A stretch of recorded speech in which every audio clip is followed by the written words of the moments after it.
Channel ने like करो, share करो અને સબસ્ક્રાઇબ કરો।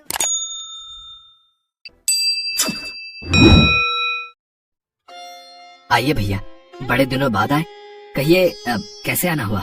देख हरिहर, मैं यहाँ बातें करने नहीं आया। मैं तो अपना बाकी का हिस्सा लेने आया हूँ। बाकी का हिस्सा? मैं समझा नहीं भैया। माँ और बाबूजी तो हमें हमारा हिस्सा देकर गए थे। देख हरिहर, आखिरी समय में माँ और बाबूजी को मैंने अपने पास रखा। मैंने उन्हें खिलाया पिलाया और उनकी सेवा की। उनकी दवाइयों का खर्चा भी मैंने उठाया। इस तरह से माँ और बाबूजी की सारी प्रॉपर्टी पर मेरा अधिकार होना चाहिए। लेकिन भैया, उस समय तो हम सब एक साथ रहते थे और बाबूजी का सारा काम आप संभालते थे। मैं आपकी मदद भी तो करता था। वो सब मैं कुछ नहीं जानता। मुझे तो बाबूजी की सारी प्रॉपर्टी चाहिए। तेरे हिस्से का खेत अब मेरा हो गया, और वो भी फसल के साथ। मंजूर है तो ठीक है, नहीं तो इसका फैसला आप पंचायत में होगा। हाँ ठीक है भैया, आप फसल समेत मेरा खेत ले लीजिए। ये आपने क्या किया? कम से कम फसल तो तोड़ लेते। मटर की फसल तैयार हो चुकी थी। इस बार हर बार से ज्यादा अच्छी फसल हुई थी, लेकिन आपने फसल समेत खेत अपने बड़े भाई को दे दी। एक बार भी ये नहीं सोचा कि हम खाएंगे क्या? अब तो हमारे पास खेती करने के लिए भी जमीन नहीं बची। मैं सब जानता हूँ बेला, लेकिन बड़े भैया के मन में खोट आ ही गया तो वो किसी न किसी तरह हमारा खेत हड़प ही लेते। इसलिए मैंने अपनी खेत फसल समेत उन्हें दे दी। तुम चिंता मत करो, भगवान चाहेंगे तो हमें जल्द ही कोई रास्ता दिखा देंगे। इस तरह कब तक खाली बैठे रहोगे? ऐसे तो हम भूखों मर जाएंगे। अपना कुछ काम क्यों नहीं कर लेते? अपना काम करने के लिए मेरे पास पैसे कहाँ हैं? लाला जी से कुछ पैसे उधार क्यों नहीं ले लेते? उन पैसों से शहर में अपना कुछ काम कर लेना। जब काम अच्छा चल जाए तब लाला जी के पैसे वापस कर देना, और फिर हम ये गांव भी छोड़ देंगे। जब खेती नहीं बचा तो गांव में रहकर क्या करेंगे? तुम ठीक कहती हो बेला, मैं आज ही लाला जी से कुछ पैसे उधार मांग लूंगा। अरे हरिहर जी मालिक। 2 हफ्ते बीत गए, तुम मेरे पैसे देने नहीं आया। 10,000 के हिसाब से सूद समेत पूरे 20,000 रुपए बनते हैं। मेरे पैसे वापस कर दे, नहीं तो अच्छा नहीं होगा। मालिक, ऐसा जुल्म मत कीजिए। मेरे पास तो खाने तक के लिए पैसे नहीं है। मैं 20,000 रुपए कहाँ से लाऊंगा? आपने जो पैसे दिए थे वो गुंडों ने छीन लिए। मुझे उससे क्या भाई, मुझे तो मेरे पैसे चाहिए। 2 दिन का समय देता हूँ, मेरे पैसे 2 दिन के बाद वापस कर देना। हाँ। अरे तुम कौन हो? देख रहा हूँ कब से यहाँ खड़े हो, क्या चाहिए? वो लड्डू, वो मैं खा लूं क्या? अच्छा, तो लड्डू चाहिए तुम्हें? आ जाओ, ये लो, खा लो इसे। ये बरगद बाबा का प्रसाद है। पंडित जी, आपका बहुत शुक्रिया। कितने दिनों बाद आज कुछ खाने को मिला, और वो भी लड्डू। मजा ही आ गया। कोई बात नहीं, पर तुम हो कौन?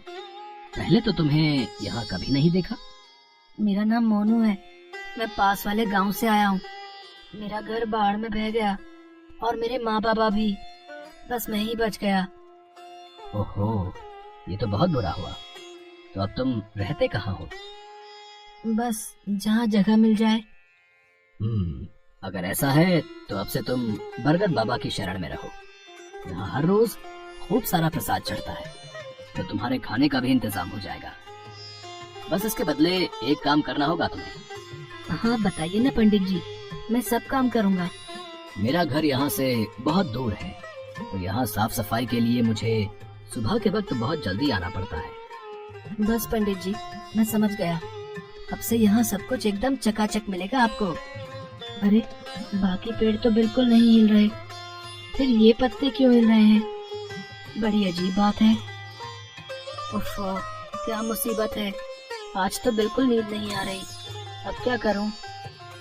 नींद नहीं आ रही तो मुझसे ही बातें कर लो।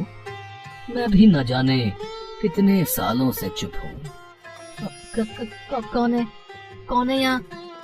ये मैं हूँ। क्या? नहीं, तुम बोल कैसे सकते हो? तुम तो बस एक पेड़ हो ना।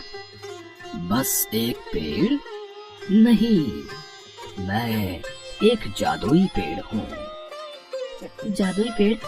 अच्छा, तो इसका मतलब तुम सच में अपने जादू से लोगों की इच्छा पूरी करते हो, और तभी लोग तुम्हारे पास इतना सारा प्रसाद चढ़ाने आते हैं।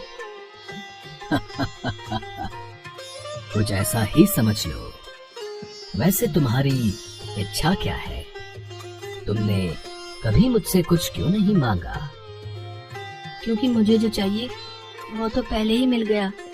यहाँ का प्रसाद खाकर मेरा पेट भर जाता है और तुम्हारी ठंडी छांव में बढ़िया नींद भी आ जाती है।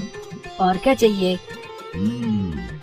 सोच लो, क्या सच में इससे ज्यादा तुम्हें कुछ नहीं चाहिए? चाहिए तो नहीं, पर फिर भी तुम बताओ, तुम मुझे क्या दे सकते हो?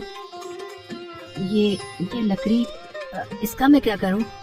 इससे तुम जो चाहे बना सकते हो, चाहे अपने लिए या फिर किसी और के लिए। पर मैं कोई बड़ा ही थोड़ी हूँ जो इस लकड़ी का कुछ भी बना सकूं।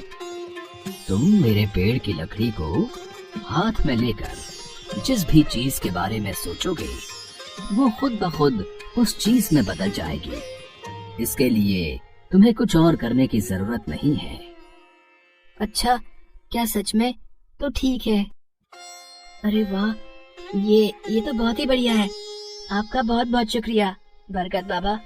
खुश रहो, पर याद रखना, मेरे इस जादू के बारे में किसी को मत बताना। अगर तुमने ऐसा किया तो हमारी